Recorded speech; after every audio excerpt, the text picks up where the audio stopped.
Welcome to Exit Stage Right. This is the show where we talk about ways to buy, build, and grow your company so that eventually you can exit stage right into your next adventure whenever you are ready to do so. Hi, I'm Martha Sullivan. I am the host of Exit Stage Right, and we're excited to have you here today, where we do talk about the business of business and ways that you can set your business up and yourself to be its best and brightest self.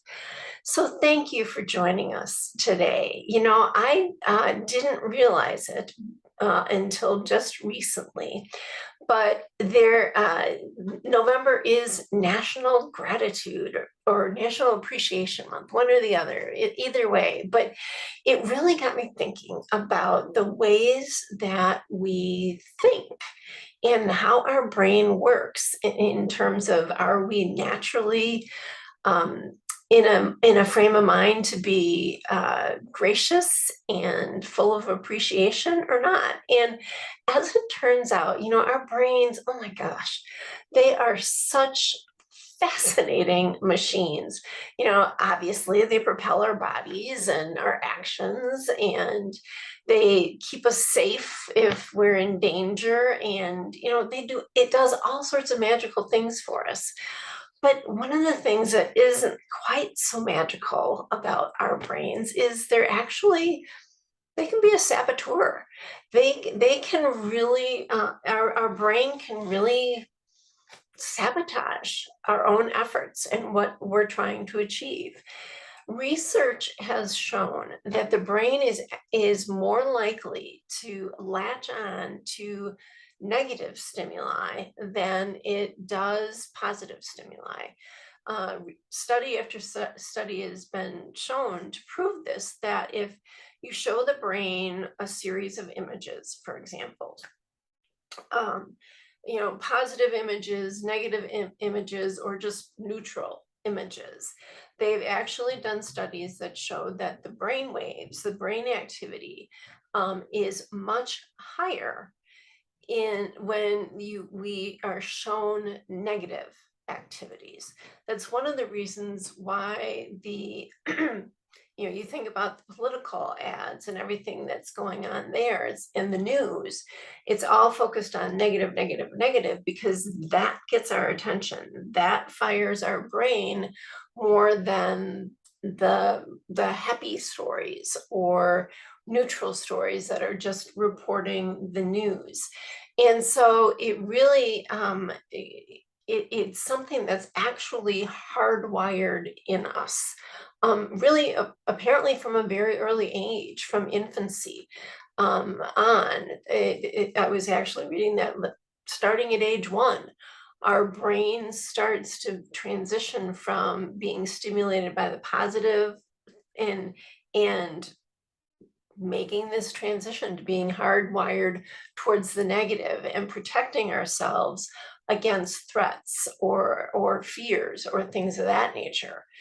The other thing that's interesting is, where does our brain go when we're in a void of information, when either we lack information or there just isn't anything to go by? Well, our brains again sabotage us, and they will fill in the gaps. They will create stories, whether they are true or not. They will create stories to fill in the gaps, and that is it can be kind of dangerous, because again, it's going to go to this negative bias, and it may morph into a harmful rumor that we either tell ourselves or tell others, or it may just stay inside our head, and we hold these assumptions to ourselves. But either way, it isn't good. So our brain can be a saboteur, if you will, in terms of having ourselves in a good, healthy frame of mind, good, healthy place to do work and to contribute in our workplaces. So, what's the antidote to all of this negativity? Well, it's disciplined meaningful appreciation and gratitude. That's what it boils down to. Now, before you click away and go do something else, hear me out on this, okay? So, this really does have a direct impact on your business. Think about this. Glassdoor did some surveys. Now, Glassdoor is one of those employment HR type of sites. It's actually a review site where people can go and leave reviews about different companies, different employment experiences, different compensation experiences about different companies. Your company itself may be on there. You might recruit there, or you might have employer reviews on Glassdoor. Well, here's what Glassdoor found out. They found out that 70% of employees would feel better about their work and about themselves if their boss showed appreciation. 70% said it would make a difference to them and how they felt about work. 81% acknowledged that if they felt appreciation and gratitude from their bosses, that they would work harder. And 53% acknowledged that it would be a factor in whether they stay or go. It is clearly impacting and influencing retention in the workplace. Fast Company weighed in on this, and they actually found that a lack of gratitude from supervisors and the company is a major factor that drives job dissatisfaction, turnover, absenteeism, and poor performance. So living with it's impacting our workplaces.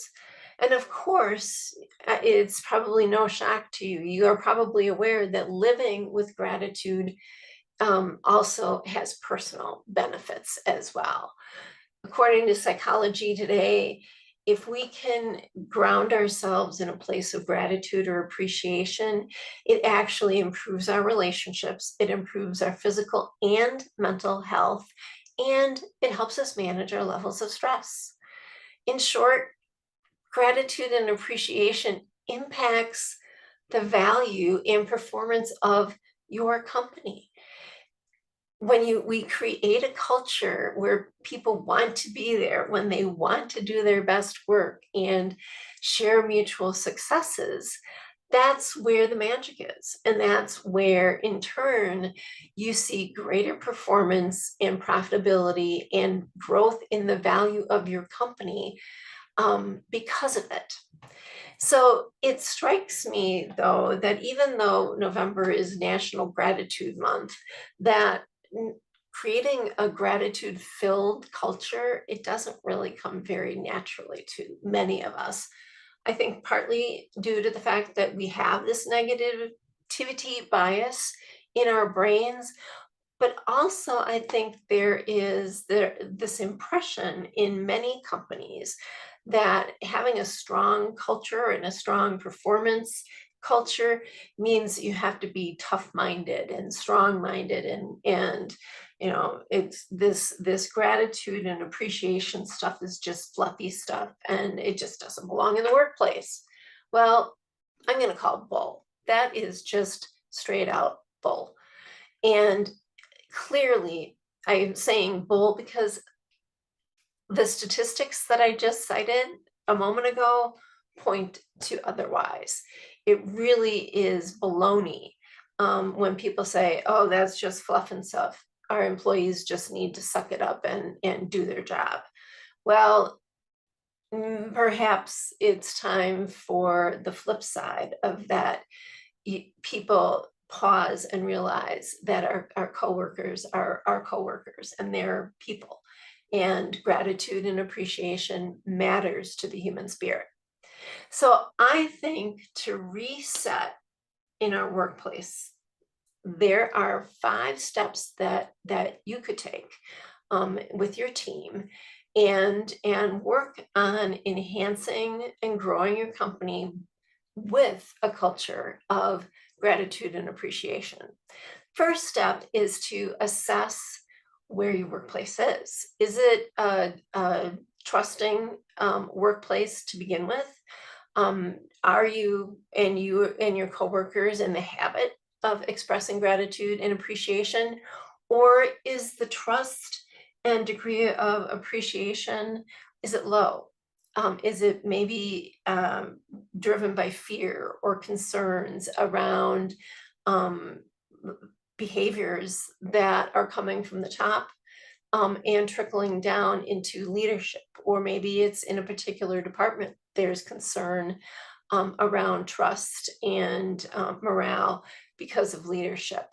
But the critical point is assessing where you're at and figuring out where there are opportunities to improve it and where there are issues, true issues of trust and mistrust. You want to root those out and try and eliminate those. And that may take some time and some creativity. But first of all, you need to know where you're at so you can enhance where you're at. Number two, I think it's important to weave gratitude and appreciation into the fabric of the daily routines and workplace communications. That may be workplace communication with your employees and your colleagues and your peers. It's also how you treat others outside the organization, your suppliers, your customers. And are you doing that with a tone of appreciation and gratitude as well? It does start with the tone at the top. And if you're the grand poobah, it starts with you, but it also quickly trickles down into leadership. All the leaders, owners, CEOs, and senior leaders have the ultimate responsibility for being role models when it comes to appreciation and gratitude. Now, some of your members of your leadership team may benefit from getting some enhanced training on the importance of gratitude and appreciation, as well as teaching them skills and techniques to show appreciation to their team members on a regular and consistent basis. Compassion, empathy, and positivity will not come naturally to many people. In fact, probably most people, because of our negativity bias. But be patient and persistent.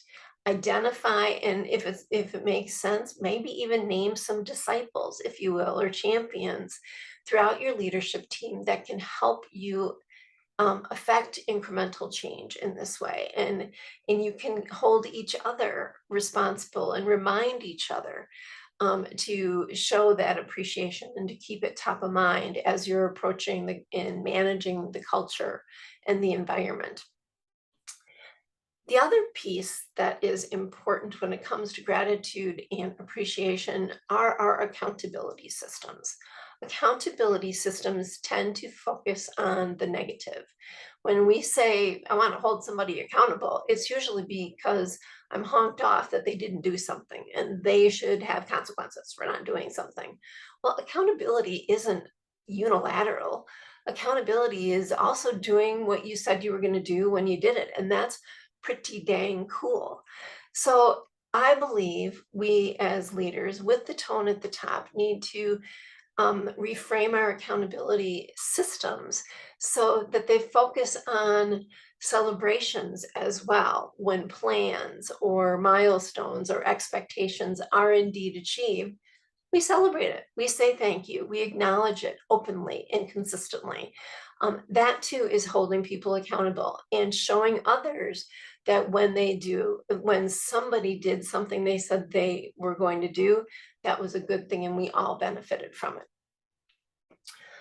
Third step would be to identify and develop those techniques that do show appreciation, genuine appreciation and gratitude that actually fit your company, they fit the team, and or they fit the specific individual.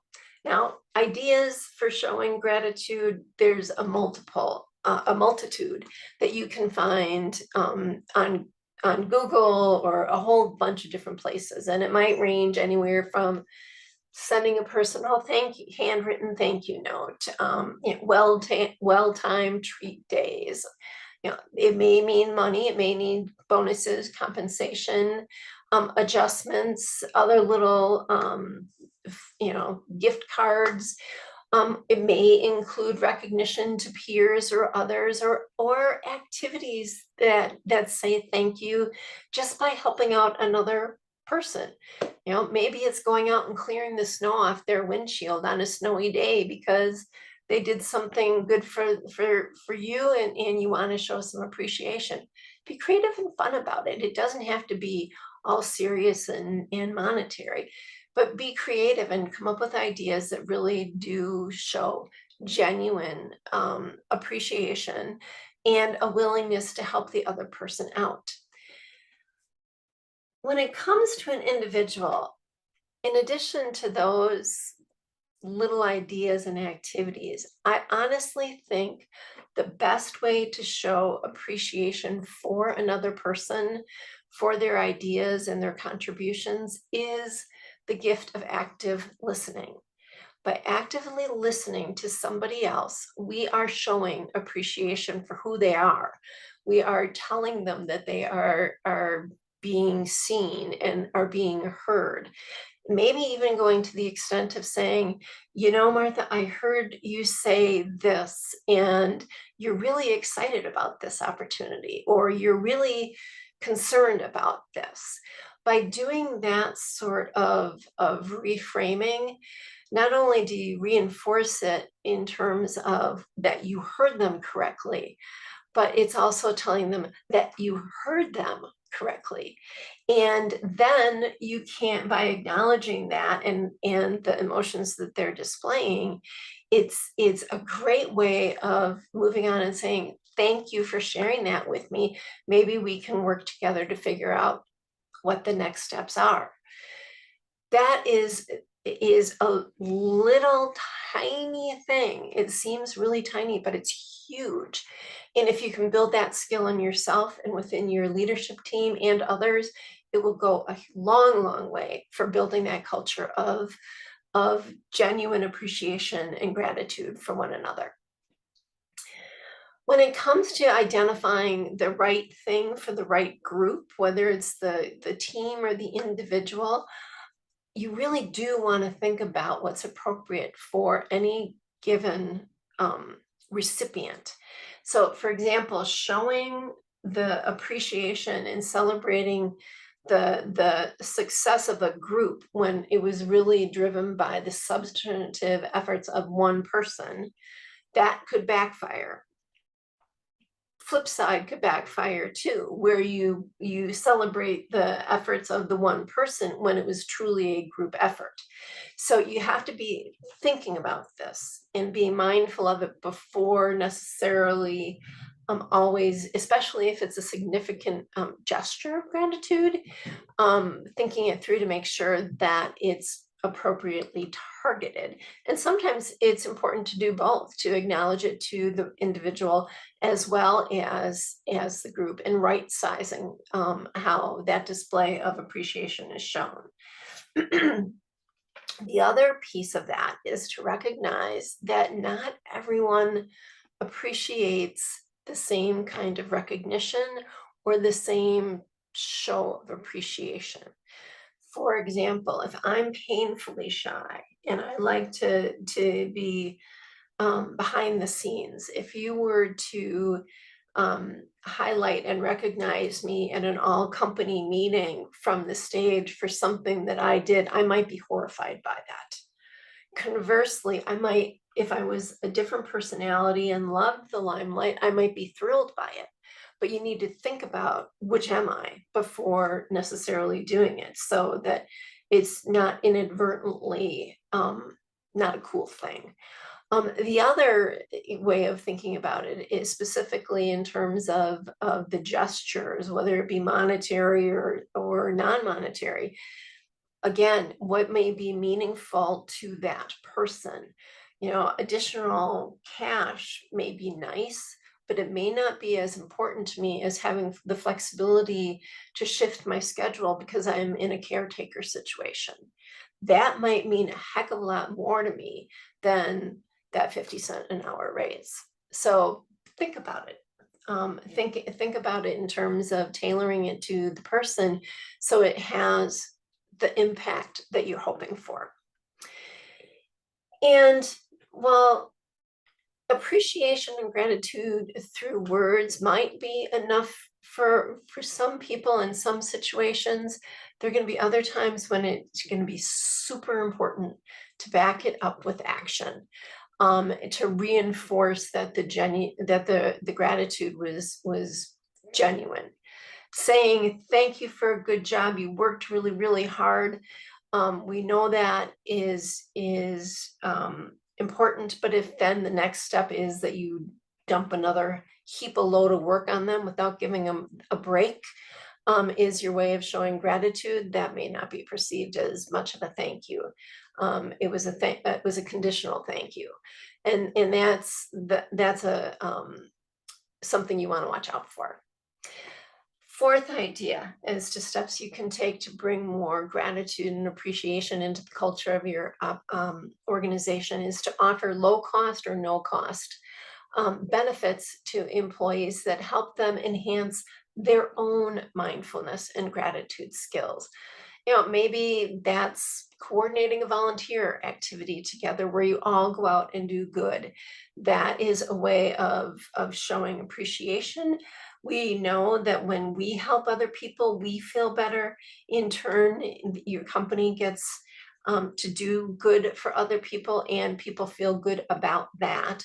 And if you do that in a way that is thanking them and maybe pay time off to do it, that may or may not be low cost or no cost, but it acknowledges it and it creates a mindfulness and togetherness type of culture.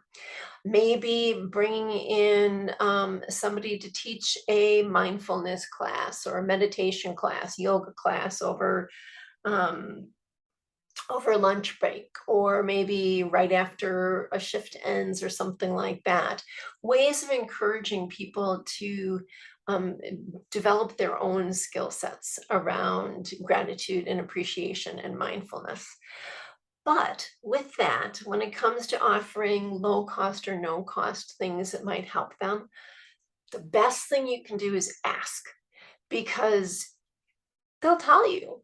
If you ask, would it be nice, would you guys be interested in a yoga class? If everybody's going no, and you offer one and you go to the work to offer one, and nobody shows up, it's kind of embarrassing to the yoga instructor. But two, you'll get frustrated because nobody showed up. And three, it doesn't do anything, it doesn't have the impact that you wanted. So ask them, what would be some low cost, no cost benefits that they would appreciate and they would see as inspiring a culture of gratitude and appreciation together. Last but not least, number 5, integrate gratitude and appreciation into your own life, into your own daily routine. You probably already have something in place, but I know myself, when I put this in place, sometimes I slip. And it really comes down to taking the time to reinforce or re-engage some of those habits. Because let's face it, you and I both know if we pause and we think about it, we know, I guarantee you, we know how to enhance that in our own daily routine. Maybe it's doing a gratitude journal every night for 5 minutes before you put your head on the pillow, or first thing in the morning when you get up. Maybe it's going for a walk on a daily basis and getting out in nature. Maybe it's setting I have a friend that sets an alarm off. Actually, he has it go off 3 times a day. And those alarms are specifically to remind him to be grateful in his life for the things that he has. So there are some ideas that you might pursue, and take those to heart. Building gratitude and appreciation into our workforce, in our workplace, will pay you back dividends many times over. And ultimately you feel good about it. So go forward and do that, transform your business in that way, and you'll be glad you did. So that's it for today's show. I hope that was helpful to you and that you found those tips to help crystallize National Gratitude Month for yourself.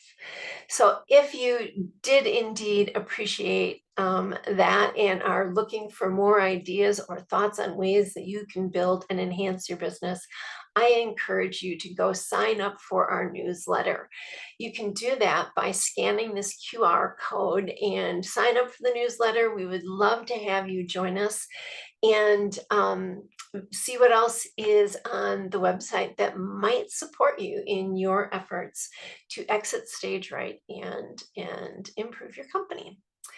So this is Exit Stage Right with Martha Sullivan. I've got a really good feeling about this. Go forward and transform your company today.